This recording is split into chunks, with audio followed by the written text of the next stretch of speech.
officiellement officieux et officieusement officiel. Welcome to Godio TV.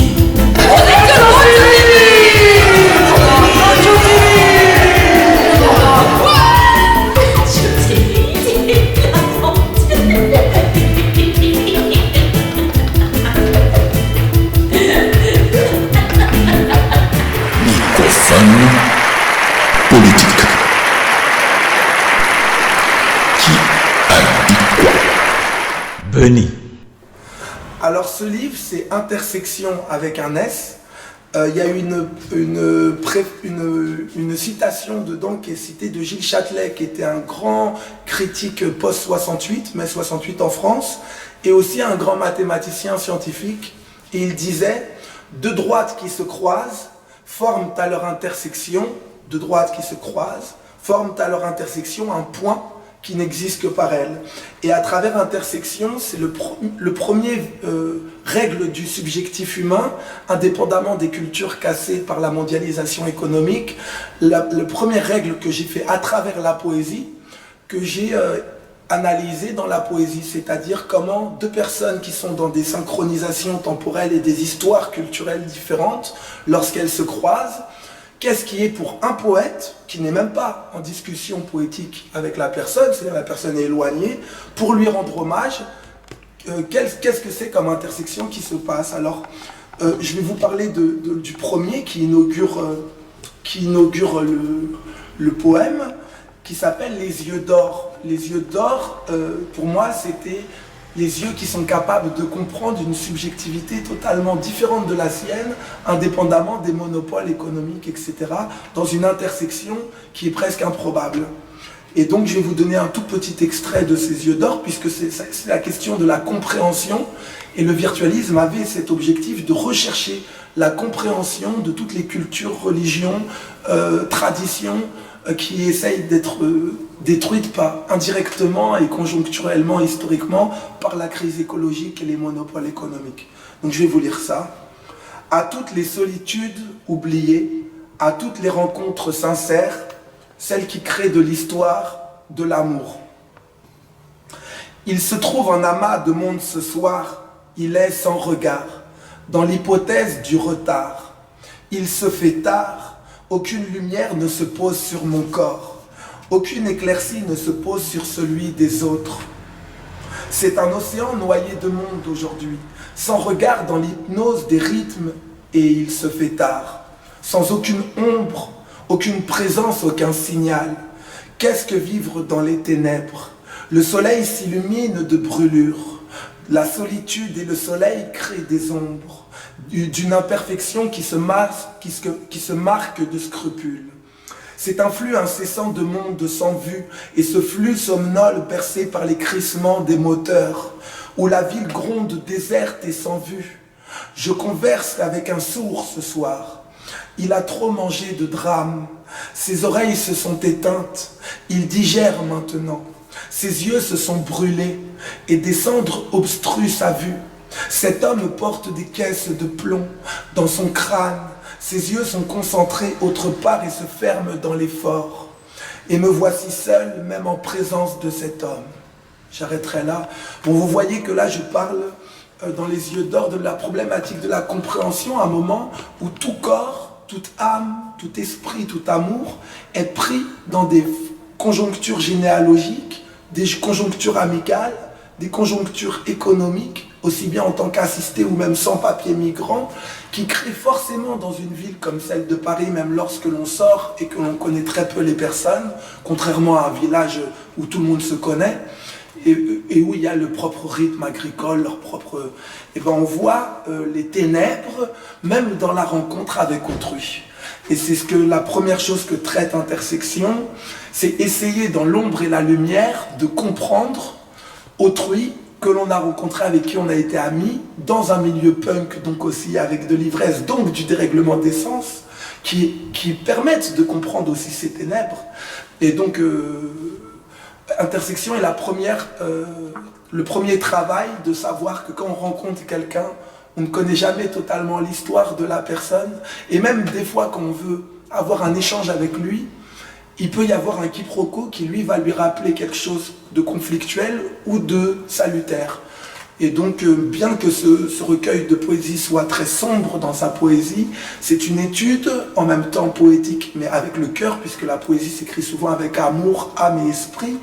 Mais c'est quand même l'analyse de grandes ténèbres qui cherchent à comprendre dans ces ténèbres l'identité des personnes que je côtoie en tant que poète. Voilà. Et c'était l'introduction des premières études du virtualisme.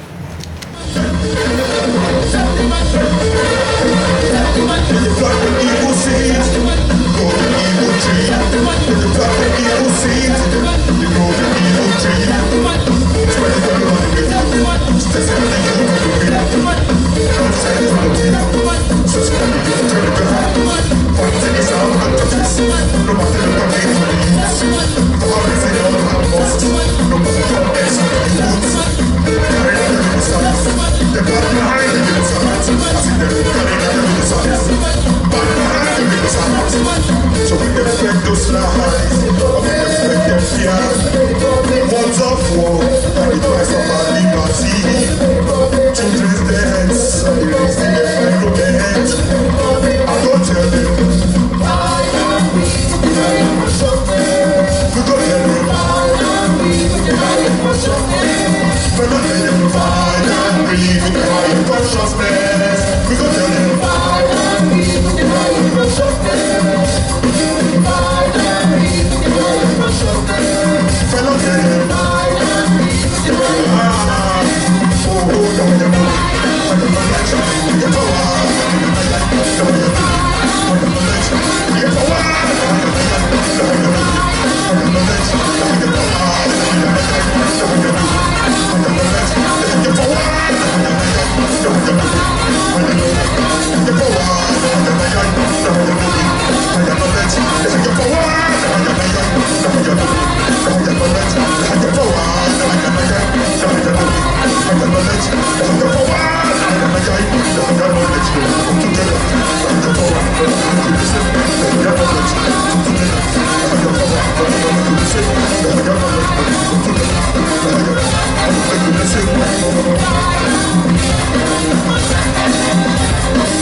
Comment tu t'appelles? Ah, je m'appelle mon nom de scène, Ouais. Mister F. Mister F. F. Tu filmes là? Ah bah ouais. Vas-y, je te viens.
Paris et on est très content de faire de la musique. Vous êtes un groupe de Paris? Ouais, en banlieue et Paris. Sabet, I want to kill zombies with you.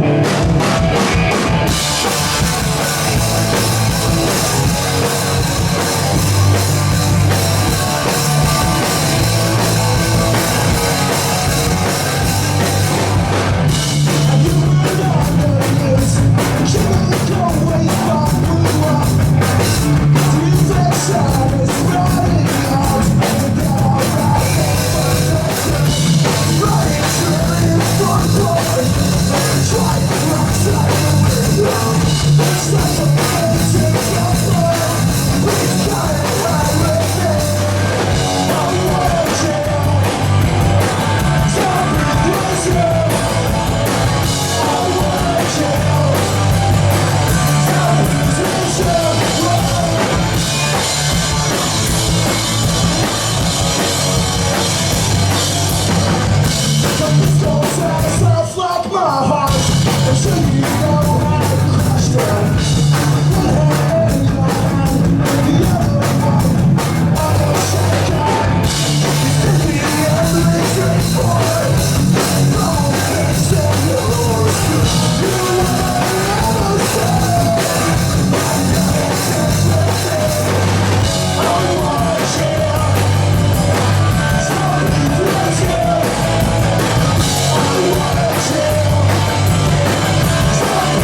Fatima Shlibal. Je me sens aussi bien à Paris qu'à chez moi.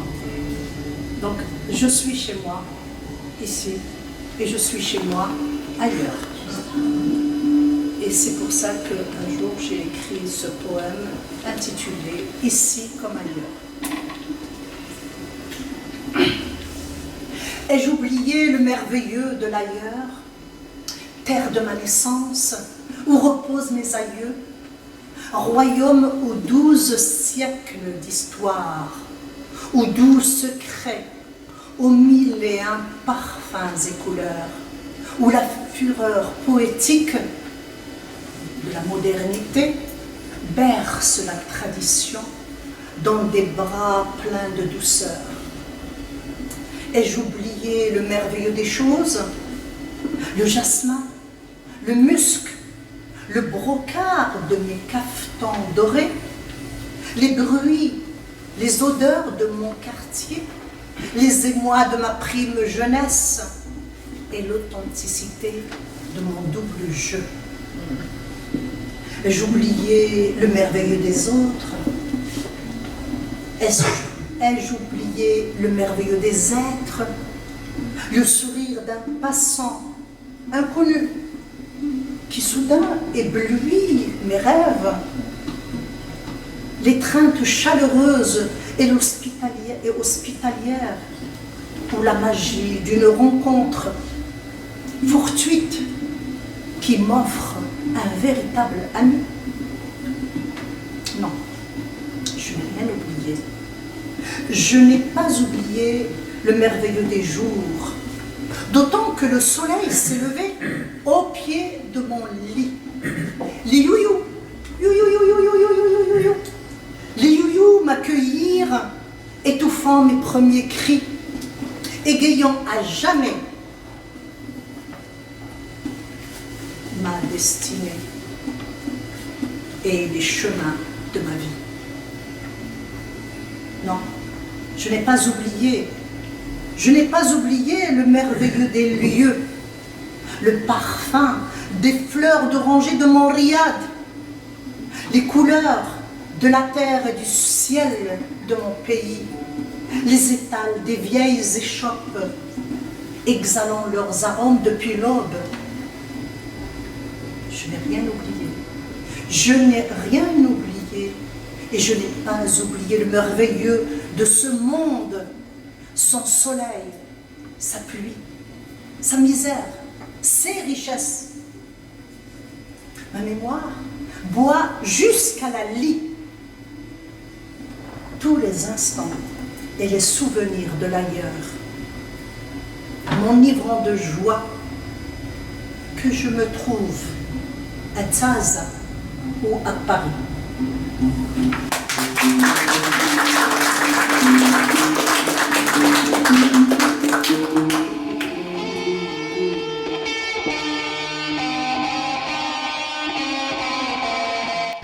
Bonjour Aïssata, ça va? Bonjour, ça va, merci.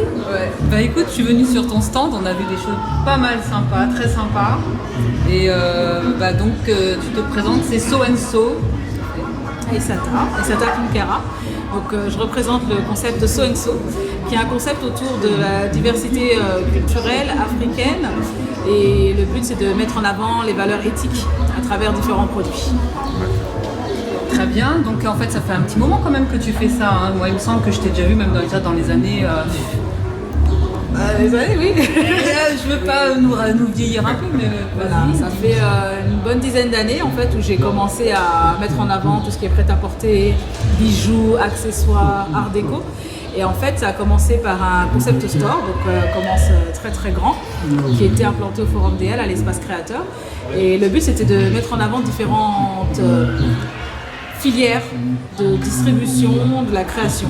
Voilà, donc ce qui m'intéressait, c'était que les personnes qui travaillaient de chez elles pouvaient avoir un point de vente permanent pour vendre des jupes, des vestes, etc. Donc ça m'a permis de travailler avec une centaine de créateurs. Pour certains, ils démarraient, pour d'autres, ils confirmaient leur talent dans la création. Et le concept, c'était vraiment de travailler sur toutes ces valeurs d'éthique. Donc tout ce qui est commerce équitable, produits bio, produits artisanaux, aussi mettre en avant les savoir-faire d'Afrique, et du cuir, des tissus, etc. Donc voilà, c'est un concept qui est toujours là, que je travaille aujourd'hui différemment, à travers différents produits, et je me concentre surtout sur les cosmétiques naturels. Il y a beaucoup à faire dans l'agroalimentaire en Afrique de l'Ouest en particulier, pour moi, et voilà, j'espère que ça va voir le jour bientôt, très prochainement. Tu es de quelle origine, etc. Alors Mali, Sénégal, Afrique de l'Ouest, ouais. Je suis de la région de Caille, et la volonté c'est de travailler déjà avec cette région qui est déjà vaste, où il y a beaucoup de produits à valoriser, et ça manque de débouchés commerciaux en dehors de l'Afrique, et à faire travailler toutes nos filières quoi, qui sont très intéressantes, qui peuvent apporter beaucoup de richesses en Afrique, et en même temps aussi nous faire vivre ici dans la diaspora, etc. Donc il y a beaucoup de choses à faire. Et dis-moi alors, comment tu choisis les artistes qui exposent? Parce que je vois des sacs, je vois des bijoux. Comment tu les choisis? Comment ça se passe? Alors c'est vrai que moi j'ai un positionnement où j'essaye d'être sur des prix déjà clients très raisonnables. Donc il faut que tout le monde s'entende, il faut que le prix m'intéresse, il faut que le créateur, l'artisan me propose un prix qui me corresponde aussi et qui me permette en fait de travailler et de le commercialiser ici. Après bon, c'est souvent une discussion, c'est plus ou moins long, mais il faut que tout le monde y gagne. Voilà, après il y a des créations que je fabrique moi-même. Parce que j'ai du mal à les trouver telles que je souhaite, donc oui, je fais du stylisme aussi sur quelques pièces, et de plus en plus je me suis mise à travailler avec des ateliers de couture pour faire des petites séries de 20-30 pièces et les commercialiser au fur et à mesure. Sympa. Et moi, comme ça, j'ai regardé, j'ai vu que tu avais des petits pots de chouraï, mais c'est magnifique. Parle-nous-en un petit peu. Alors, c'est vrai que le chouraï, culturellement, on en utilise à domicile, surtout les femmes. Ça a beaucoup de vertus, et ma grand-mère en utilisait, on en commercialise un peu comme ça, je veux dire des fois un peu n'importe comment. Mais le chouraï, ça fait partie aussi d'un de nos rituels de femmes. Et du coup, ça va faire l'objet d'ateliers, parce qu'effectivement, selon les occasions, le but c'est de brûler le chouraï dans certains contextes. Voilà, donc c'est aussi une façon de purifier l'air, mais aussi de susciter l'imaginaire. Voilà, donc du coup, pas trop en dire, mais le chouraï, en fait, le but pour moi c'était d'essayer un peu de le démocratiser, mais aussi de garder cette culture-là et de transmettre ce que l'on sait à travers différentes cultures. Voilà. Black culture. Ouais, toujours. Black africain, black culture. Et dans quel but alors? Donc, dis-moi vraiment le but d'être toujours dans ce mouvement, dans cette ère-là. Quel but exactement? Alors moi, en fait, ça m'a toujours fait vivre à différents niveaux. Pas que financièrement, ça me fait vivre au niveau de mon mental. J'ai du mal à penser autrement. En fait, j'ai pas cherché à penser comme ça, c'est venu à moi un peu naturellement, par les voyages, par les rencontres, par aussi le constat de voir qu'on a beaucoup de choses mais qui sont mal présentées ou mal représentées. Donc du coup, je me suis dit, si je peux amener entre guillemets ma petite pierre à l'édifice, en apportant un débouché supplémentaire, que ce soit des femmes ou des hommes des pays du Sud en Europe, et puis même moi en fait après de pouvoir aussi œuvrer et justement de pouvoir poser des pierres aussi en Afrique. Donc, parce que cette diaspora en fait que nous sommes, c'est ça en fait. Eux veulent venir ici, nous aussi on aimerait aller là-bas, mais après il y a tout un travail à faire ensemble. Et ce travail-là il prend du temps, on ne peut pas y aller en terrain conquis, mais ça se prépare et ça avance bien. Et je pense que c'est à nous de prendre les choses en main aujourd'hui avec eux, parce que sans eux on ne peut rien. Et heureusement en fait, mais il faut que tout le monde en ait conscience quoi, pour que ça marche bien. Oui, en tout cas c'est très bien parce que déjà je sais que tu es partie quand même déjà dans les îles Antillaises, tu es déjà partie là-bas, tu prépares aussi le Back to Africa aussi, qui intéresse pas mal notre communauté antillaise. Oui, parce que c'est vrai que la diaspora c'est ce que nous sommes, et je me dis comment on fait pour rallier tout ça avec toutes les inspirations des grands hommes et des grandes femmes de ce monde. Voilà, donc Marcus Garvey qui m'inspire énormément, c'est vraiment comment travailler au Back to Africa. Où qu'on soit sur la planète. Donc le but, le message, c'est pas de dire que tout le monde aille en Afrique et reste en Afrique et qu'on vive en autarcie, mais c'est qu'on puisse se concentrer sur nos richesses et qu'on puisse les proposer à l'extérieur. Mais il faut qu'on ait conscience de nos richesses pour pouvoir les valoriser, les commercialiser et d'échanger avec le monde comme ça c'est toujours fait. Et si on délaisse nos terres, nos richesses, etc., que ce soit aux Antilles, que ce soit en Afrique noire ou même ailleurs, et ben en fait après il ne faut pas entre guillemets se plaindre qu'on continue à nous piller, etc. Donc quand on acquiert des connaissances et qu'on les met à profit de notre culture, je pense que ça peut être que positif pour l'humanité entière. Voilà, qu'on puisse vivre sur un terrain d'égalité. Voilà. Un mot pour la fin, Aïssata? Eh ben, merci de m'interviewer. Et oui, j'espère que toutes les personnes qui sont intéressées par ce que je fais, ce qu'on peut échanger, etc., n'hésitez pas à me contacter à travers soit ma page Facebook Swanso, Natural Beauty, surtout sur le projet de cosmétique qui arrive, et sinon la page Facebook Back to Africa, qui sont des séjours de commémoration à destination de la diaspora, qu'elle soit aux Antilles, en Europe ou ailleurs, qui veut aller avec un esprit conscientisé en Afrique, voilà, à la rencontre justement des savoir-faire et des cultures, parce que ce seront des circuits qui vont permettre de rencontrer beaucoup de gens sur le continent et pas faire du tourisme, on va dire, banal qui ne sert pas à grand-chose. Voilà. Est-ce que ce sont des produits, enfin, déjà te sauve pas, oui. Cosmétique? Oui. Tu n'as rien dit. Cosmétique naturelle. Bah oui, j'ai pas dit grand-chose, mais en même temps, mon socle en fait, ce sont les valeurs, donc toujours l'éthique. Et les produits, c'est des produits corporels et capillaires à destination des peaux noires et métissées. Et le but, c'est de pouvoir travailler avec des groupements de femmes essentiellement en Afrique de l'Ouest, donc d'abord Mali, Sénégal, Ghana, Côte d'Ivoire aussi, pour pouvoir intégrer des matières premières comme le cacao, comme le karité, comme le moringa dans les produits et pouvoir les commercialiser en Europe et ailleurs, et travailler aussi à ouvrir des structures, des ateliers de transformation en Afrique. Voilà, donc ça prend du temps. Non, sans dérivé aucun, et oui, parce qu'en fait, ça existe, mais on les a délaissés. Maintenant, il faut une adaptation aux températures, etc. Mais aujourd'hui, on a tout à portée de main, que ce soit par le solaire, voilà, on peut réfrigérer ce que l'on veut, etc. Et là, on importe des produits indiens, etc., qui sont inadaptés à notre peau, à notre climat aussi. Et en fait, on se plaint qu'on a des soucis alors qu'on ne prend pas ce qui est en bas de chez nous, quoi. Donc voilà, reprendre en considération les savoir-faire locaux et les mettre au standing d'aujourd'hui. Voilà, la femme peut consommer, elle aime avoir dans sa salle de bain des produits qu'elle peut utiliser au quotidien. Et ce que je veux faire, c'est vraiment amener des choses très simples, très basiques, respectueuses de l'environnement et des gens, et évidemment respectueuses de nos spécificités corporelles. Donc oui, ça arrive, cosmétique naturelle. Voilà, la garantie d'avoir des produits sans dérivés, des produits 100% naturels, comme Africa. Donc là, voilà, on a eu un extrait avec Aïssata et voilà. Au revoir.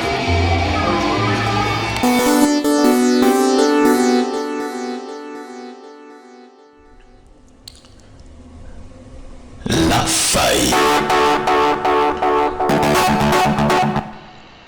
Bonjour. On respecte l'homme ou on respecte l'homme pour ce qu'il sait faire. Bienvenue à Transmission, le journal officiel de www.web. La cour. Le respect. Le respect ne s'adresse pas à l'autre en tant que personnage. Le respect s'adresse à l'autre en tant que personne. Il s'adresse à la dignité de la personne humaine. Exactement comme quand on dirige un peuple. Merci. À bientôt pour une autre idée. Au revoir.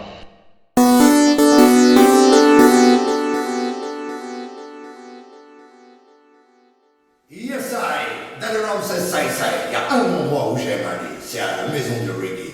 Vous êtes welcome, bienvenue sur Go Mojo TV. Yes, I. Pop, pop.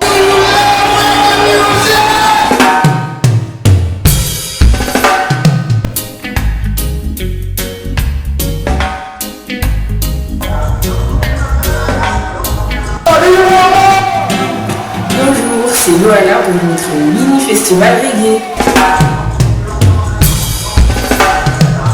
Reggae music, pour les noirs, pour les blancs, les petits, les grands, les gentils, les méchants, tout le monde dans la danse.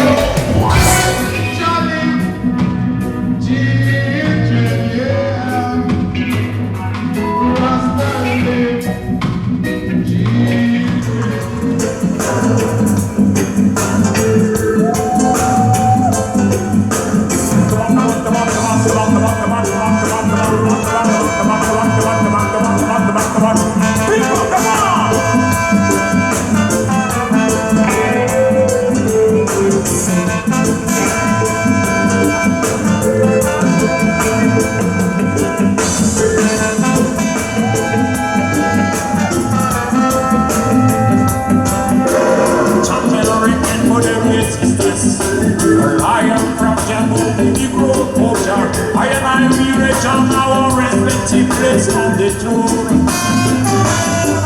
say time and time and never wrong.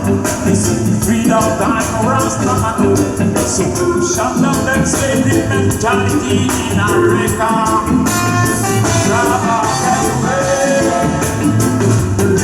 Get ready, free Africa.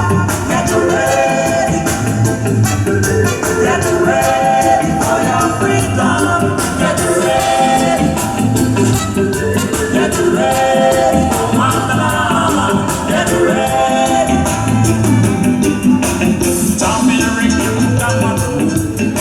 to go up the activation. This time in forgiving Africa, Janavara. Brother, get ready.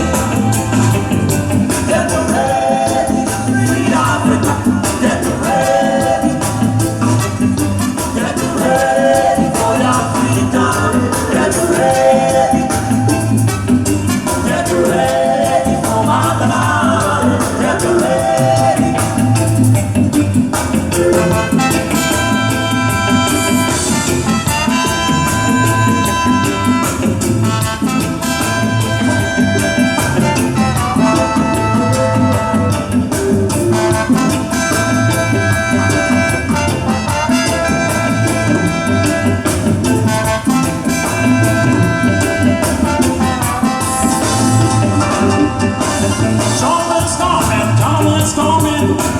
Someone's coming to free Africa.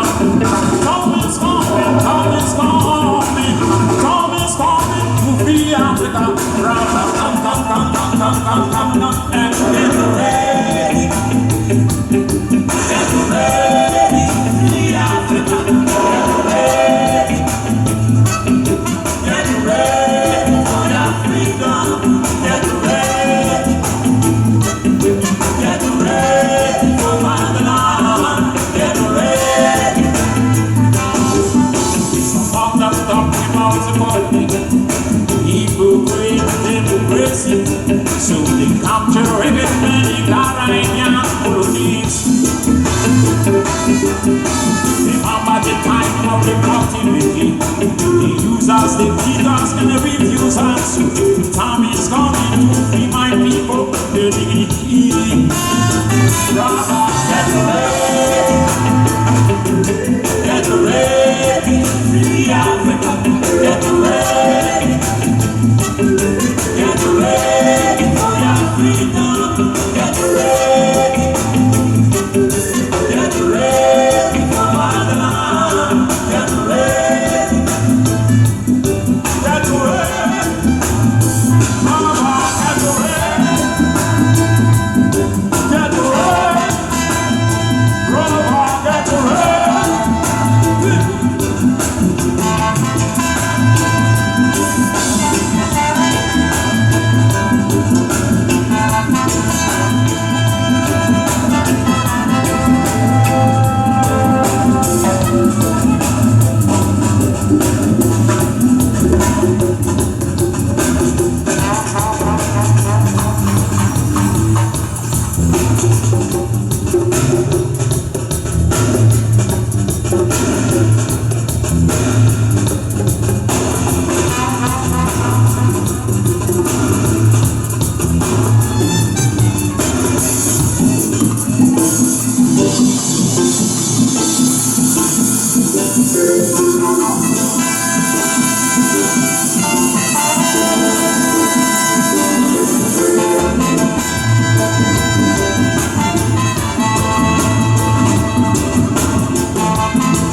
Parce que je fais pas la musique pour les producteurs, je fais pas la musique pour les maisons de disques, je fais la musique pour les miens. Et les miens, c'est les êtres humains. Bien sûr. Les gens qui sont concernés, les gens qui se reconnaissent dans mes lyrics, que moi je me reconnais dans leur vie. Car je mène la même vie que tout le monde.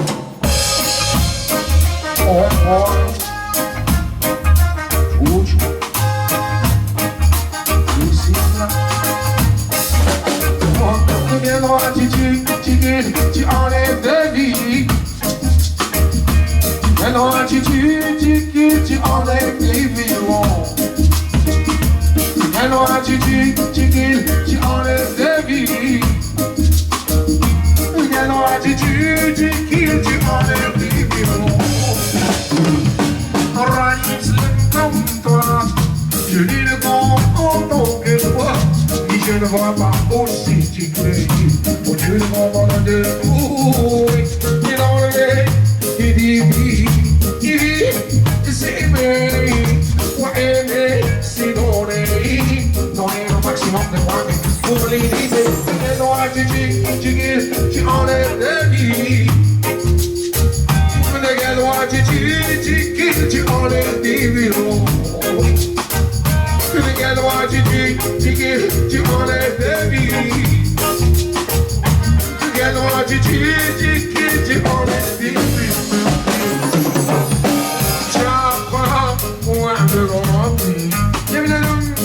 أنا استكبر تختي دماء من فوق العربي ما نمشي على الشيطان ساعة وعد الغروب يا ولد أنا استكبر تختي دماء خوك المسلم وعشقوتك باش تعمل الحلوة tu enlèves de vie.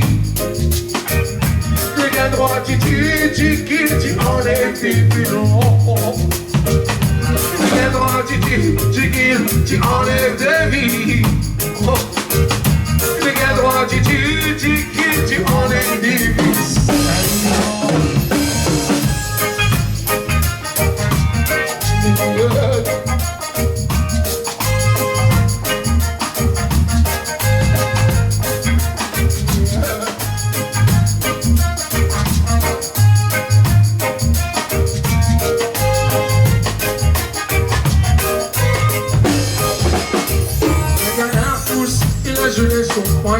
Les fighting sont pas fatalité. Ensemble pour construire un monde meilleur, un monde solidaire. Un pour tous et tous pour un, main dans main, un dans le monde, avec ta vie en cœur, qui ne fait rien en l'heure. Rien dans l'attitude, tu enlèves des vies. Oh, rien dans l'attitude, tu enlèves des vies. Et toi tu enlèves des vies. Et toi tu enlèves des vies. Je t'offre la vie pour l'appellation de la violence. Le pardon qui est plus grand, la compassion qui est plus forte que la monnaie. Alors pourquoi la guerre? Tu viens de la terre, toi la vie, c'est sur terre. Pourquoi ta vanité pas un pas au devant? pour jouer le juge, le bourreau, on peut fermer. Non mais, tu gagnes ton attitude, tu kills, tu enlèves des bibis. Tu gagnes ton attitude, tu enlèves des bibis. Tu gagnes ton attitude, tu kills, tu enlèves des bibis. Tu gagnes ton attitude, tu kills, tu enlèves des bibis.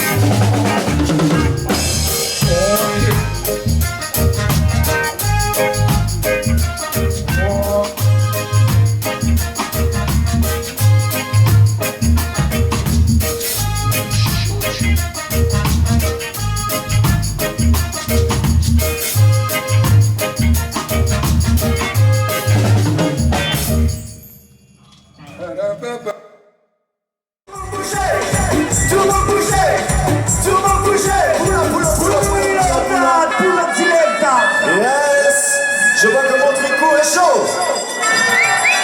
Et la tournette en Chine aussi.